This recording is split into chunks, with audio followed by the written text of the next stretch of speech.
খবর 24 সাথে আপনাকে স্বাগত। নতুন নতুন খবর জানার জন্য আমাদের চ্যানেলে চোখ রাখুন।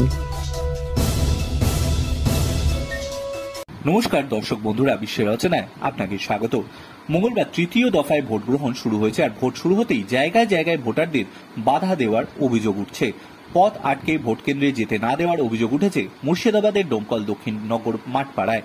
এইখানে 145 নম্বর বুথে ভোটারদের ভোট দিতে বাধা দেওয়া হয় বলে অভিযোগের আঙুল শাসক দলের দিকে। খবর পেয়ে ঘটনাস্থলে এসে পৌঁছে পুলিশ এবং কেন্দ্রীয় বাহিনী। আপাতত পরিস্থিতি নিয়ন্ত্রণে। ভোট গ্রহণ শুরু হতেই শাসক দলের বিরুদ্ধে একাধিক জায়গা থেকে অভিযোগ আসছে। কোথাও কোথাও ভোটারদের বাধা দানের অভিযোগ, কোথাও এজেন্টদের বুথে বাধা দেওয়ার অভিযোগ। মুর্শিদাবাদের ডোমকলে বাম কংগ্রেস কর্মী সমর্থক বা এজেন্টদের বাধা দানের অভিযোগ উঠেছে। 145 নম্বর বুথে বাম কংগ্রেস এক সমর্থক বলেন, তৃণমূলের লোক রাস্তায় মোড় দখল করে রেখেছিল, পরে পুলিশ এসে নিয়ে আসে এদের।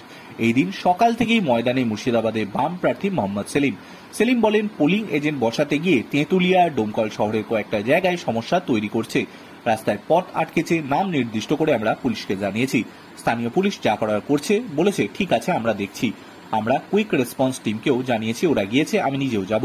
শান্তিপূর্ণ ভোট করাতে হলে রাস্তাঘাটে যাতে মস্তান বাহিনী না থাকে সেটা নিশ্চিন্ত করতে হবে। ব্যুরো রিপোর্ট, খবর 24x7।